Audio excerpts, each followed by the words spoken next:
एक कविता नाम की औरत अपनी बेटी जया के साथ रहा करती थी। कविता के पति जया छोटी ही थी तब भी गुजर गए थे, इसीलिए कविता सिलाई बुनाई करके अपने घर का गुजारा किया करती थी। जया एक सुंदर और सुशील लड़की थी। उसे पेंटिंग करने का बहुत शौक था। वो जब भी पेंटिंग करने लगती तो उसे भूख प्यास किसी का भी ख्याल नहीं रहा करता था। ये देख उसकी माँ बहुत चिढ़ा करती थी। एक दिन जया अपना सामान लेकर एक पहाड़ी पर गई। वहाँ रुककर बहुत अच्छी पेंटिंग बना रही थी। तभी कविता उसे ढूंढते हुए वहाँ आई। जया, मैंने तुम्हें कितनी बार बताया है कि ये फालतू की पेंटिंग में अपना समय मत गवाओ। तुम सिलाई बुनाई सीख लोगी तो तुम आगे जाकर कुछ कमा सकती हो। माँ, मुझे सिलाई कढ़ाई करना अच्छा नहीं लगता। मैं पेंटिंग ही करूँगी। क्या तुम्हें मेरी बात समझ में नहीं आती है? माँ, मुझे पेंटिंग करना बहुत अच्छा लगता है। मुझे सिलाई बुनाई नहीं करनी। अगर तुम सिलाई बुनाई नहीं करोगी तो तुम्हारा आगे क्या होगा? तुम खुद का पेट कैसे पालोगी? माँ, मुझे अभी के लिए पेंटिंग करने दो। तुमसे तो बात करना ही मूर्खता है। मैं जा रही हूँ। मैं मेरा पेंटिंग खत्म हो जाने के बाद आ जाऊंगी माँ। कविता वहाँ से गुस्से में चली जाती है। उस दिन जया अपना पेंटिंग का काम पूरा करके घर चली जाती है। उसकी माँ सिलाई का काम कर रही थी। कविता जया को आवाज देती है। जया, तुम्हें मैं कुछ काम नहीं बताती, इसका मतलब ये नहीं है कि तुम तुम्हारे मन का करो। माँ, मैं कल से तुम्हारे काम में हाथ बटाया करूंगी। जया अब खाना खाकर सो जाती है। अगले दिन कविता अपना काम करने जल्दी ही बैठ जाती है तो जया पेंटिंग करने के लिए निकलती है। तभी कविता उसके पास आकर बोलती है, तुम कहाँ जा रही हो जया? लगता है तुम तुम्हारा कल का कहा भूल गई हो। नहीं माँ, मैं थोड़ी ही देर में आती हूँ। कविता को जया की बातें सुनकर बहुत गुस्सा आ जाता है और कविता जया के पेंटिंग कलर और ब्रश को बाहर फेंक देती है और उसे कपड़े सिलाने के लिए कहती है। तभी जया, माँ, तुमने मेरे पेंटिंग का सामान क्यों फेंक दिया? ऐसा कहकर जया बहुत रोने लगी और वहाँ से दूर जाकर एक जगह बैठकर बहुत रोने लगती है। उसी रास्ते से एक आलीशान गाड़ी आकर रुकती है। उस गाड़ी में एक औरत बैठी थी। उस औरत ने जया को रोते हुए देखकर उसके पास गई और जया से, तुम रो क्यों रही हो बच्ची? आप कौन हो? मैंने आपको पहचाना नहीं। मैं इस शहर के सबसे अमीर आदमी की बीवी हूँ। मेरा नाम काव्या है। अब मुझे बताओ, तुम रो क्यों रही हो? काव्या जया से बात कर रही थी।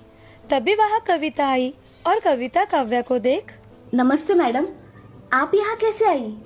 कुछ काम था तो हमें बुला लिया होता। नमस्ते। मैं यहाँ ये लड़की रो रही थी तो इसे देखने के लिए आई। क्या हुआ है इसे? मैडम, ये मेरी बच्ची जया है। इसे मैंने कुछ कपड़े सिलाने को कहा था तो इसके हाथों में सुई चुभ गई, इसीलिए यहाँ बैठकर रो रही है। तुम्हारी बेटी बहुत खूबसूरत है कविता। धन्यवाद मैडम। कविता, मैं चाहती हूँ कि तुम्हारी बेटी जया मेरे बंगले में आकर उसमें से रेशम के सारे कपड़े सिला दे। अगर इसने ऐसा किया तो मैं इसकी शादी मेरे बड़े बेटे से करा दूंगी। क्या आप सच कह रही है मैडम? हम कभी भी झूठ नहीं बोलते हैं कविता। जी मैडम, मैं आज ही इसे आपके बंगलों पर भेजती हूँ। जया बेशक ये काम पूरा करेगी। अब मैं चलती हूँ, तुम इसे लेकर कल आ जाना। जी मैडम। ऐसा कहकर काव्या वहाँ से चली जाती है। अगले दिन कविता जया को लेकर काव्या के बंगले पर चली जाती है। वो बंगला कम राजमहल ज्यादा लग रहा था। वो बहुत ही बड़ा था। उस बंगले में जाकर कविता और जया सारा बंगला देखती है। बंगला बहुत ही खूबसूरत था। तभी काव्या वहाँ आ जाती है। काव्या को देख Kavita, good morning madam. Good morning. आइए, यहाँ बैठिए। Good morning madam. Good morning मेरी बच्ची। तुम्हें तुम्हारा काम पता है ना? जी मैडम, मुझे पता है। काव्या एक नौकर को बुलाती है और जया को कपड़े सिलवाने के लिए कमरे में लेकर जाने के लिए कहती है। तभी काव्या जया से, ये सारे कपड़े तुम्हें बहुत अच्छी तरह से सिलवाने हैं। तुम्हें इसके लिए 1 महीने का समय दिया जाता है। अगर तुमने ये सारे कपड़े सिलवा दिए तो तुम मेरे बेटे की पत्नी बनोगी। ठीक है मैडम। ऐसा कहकर जया उस कमरे को देखती है। वो कमरा बहुत से कपड़ों के गट्ठों से भरा हुआ था। वो कपड़े देख जया खुद से, मैं इतने सारे कपड़े कैसे सिलवाऊं? मुझे तो ढंग से कपड़े सिलवाने भी नहीं आते। जया मन में सोच ही रही थी। सोचते सोचते वो कमरे में जाकर बैठ जाती है। अगले दिन काव्या उस कमरे में आती है तो जया ने कुछ भी काम नहीं किया हुआ था। ये देख। जया, तुमने कुछ भी कपड़े नहीं सिलवाए? मैडम, मुझे कल थोड़ा अच्छा नहीं लग रहा था, इसलिए मुझसे कुछ काम नहीं हुआ। ठीक है, कोई बात नहीं मेरी बच्ची। काव्या वहां से चली जाती है। तभी वहां बैठकर जया सोचने लगती है, मैं इतने सारे कपड़े कैसे सिलवाऊं? मुझे तो ढंग से कपड़े सिलवाने भी नहीं आते। जया एक जगह बैठकर सोचने लगती है। तभी उसके पास एक बूढ़ी दादी आती है। वो जया से, मैं तुम्हारी मदद कर सकती हूँ, मगर तुम्हें मुझे अपने शादी में बुलाना होगा और अपने पति से मेरी पहचान करवा के देनी होगी।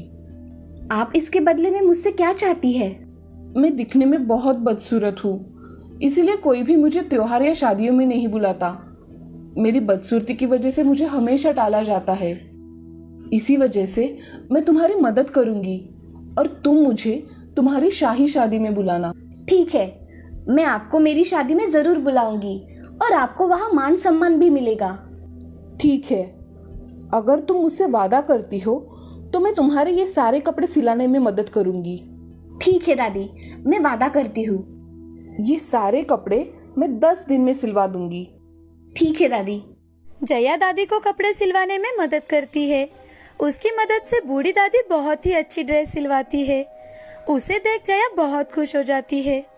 अगले 10 दिनों में दादी हर रोज आकर कपड़े सिलवा दिया करती थी। एक दिन काव्या जया के कमरे में आने के लिए निकलती है। तभी दादी को किसी के पैरों की आवाज आती है। ये देख दादी अदृश्य हो जाती है और जया अपना सिलवाने का काम करती है। उसे काम करते देख काव्या, बेटी जया, तुम दिन रात काम कर रही हो क्या? थोड़ा आराम भी कर लिया करो।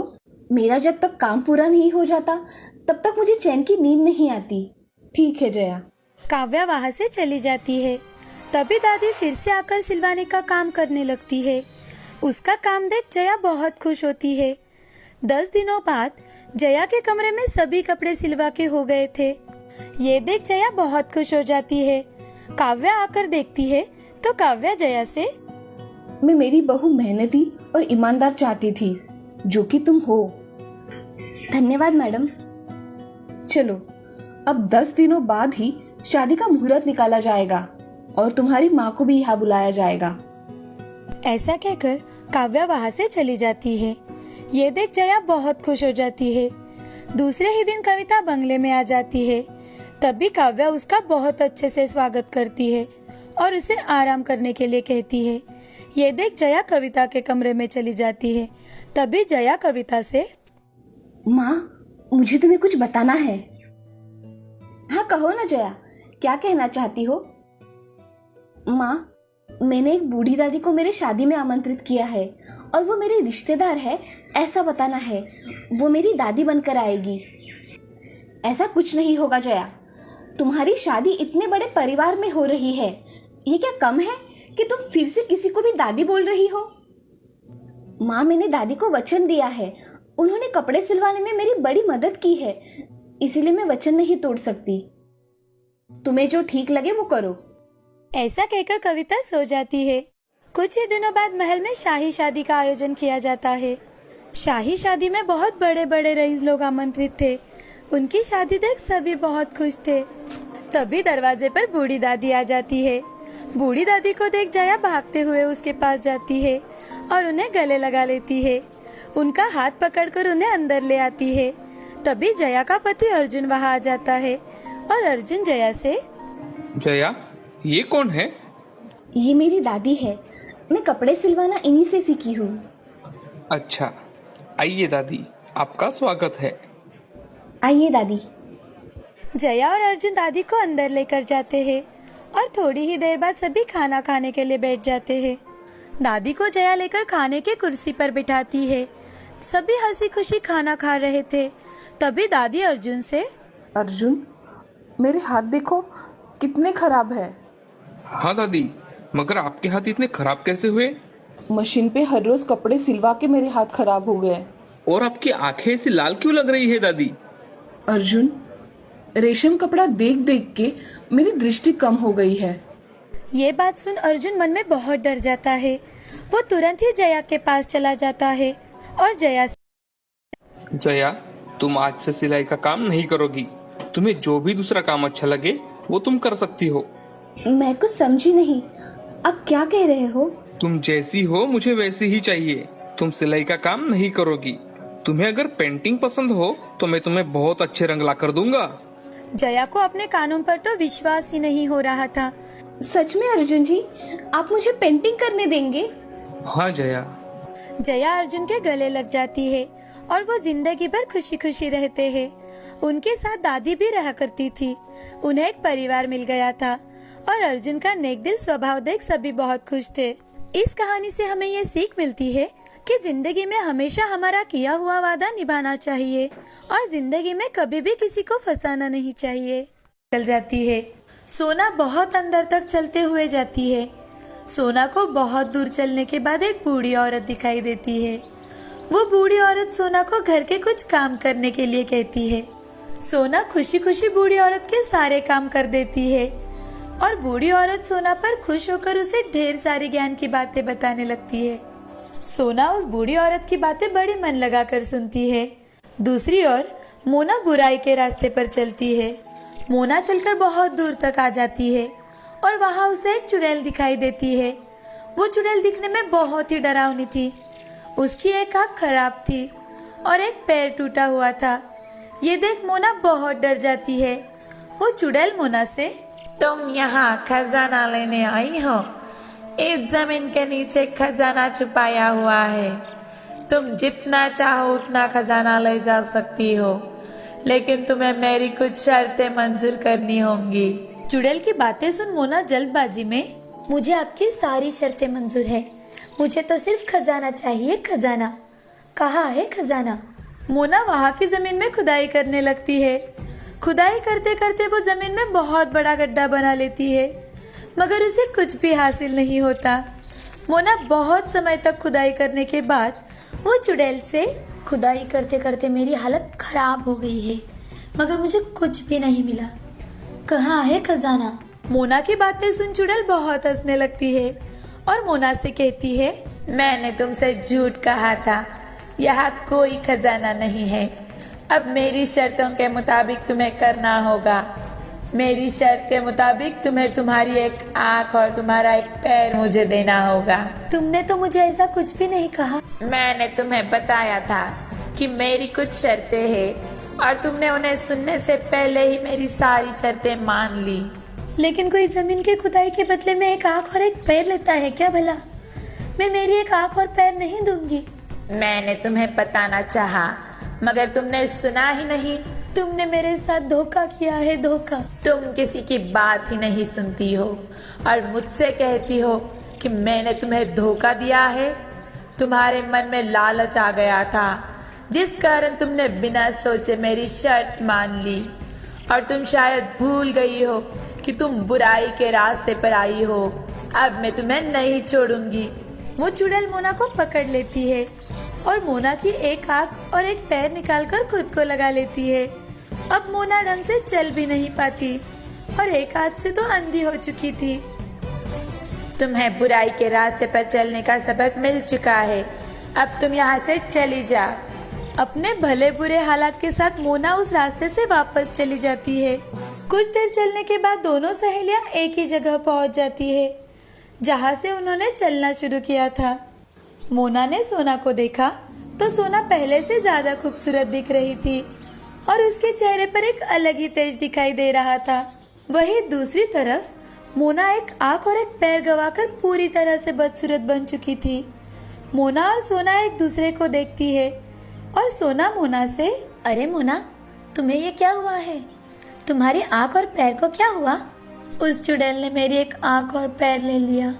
उसने मेरी एक बात भी नहीं सुनी। मैं अपनी लालच की वजह से वहाँ गई थी, मगर मुझे वहाँ कुछ भी नहीं मिला और तो और मैंने अपनी एक आँख और पैर भी गंवा दिया। मैं वहाँ खजाना मिलने की लालच में खुदाई करने लगी, ज़मीन खोदने लगी, मगर मैंने चुड़ैल की बताई हुई शर्त ही नहीं सुनी और आज मेरी ये हालत हो गई है। ये सब मेरी ही गलती है। मैंने तो सच्चाई का रास्ता चुन के बहुत अच्छा किया, वहाँ जाकर मुझे अमूल्य ज्ञान मिला। सोना की बातें सुन मोना को खुद की गलती का एहसास हो गया और वो चुपचाप अपने घर जाने के लिए चली जाती है। सोना के मिले हुए ज्ञान की वजह से सोना ने जीवन में बहुत तरक्की की। उसने सभी को अच्छी बातें बताई और सबको अच्छाई का रास्ता बताया। दूसरी ओर मोना ने की गलती की वजह से वो बहुत बदसूरत हो गई थी और इसी कारण उससे कोई भी बात नहीं करता था। उसकी आर्थिक परिस्थिति भी बहुत खराब हो गई थी। अब उसे उसकी गलती का एहसास हुआ था और वो खुद के लालची स्वभाव के कारण बहुत शर्मिंदा थी। इस कहानी से हमें यह सीख मिलती है कि दौलत का लालच इंसान के मन पर जल्दी ही हावी हो जाता है और हमें बुराई के रास्ते पर चलने के लिए मजबूर कर देता है। इसीलिए जिंदगी में कभी भी बुरे कर्म नहीं करने चाहिए। मन में लालच ना लाकर निस्वार्थ मन से लोगों की सेवा करनी चाहिए। लालच इंसान को बुरे कर्म करने पर मजबूर कर देता है।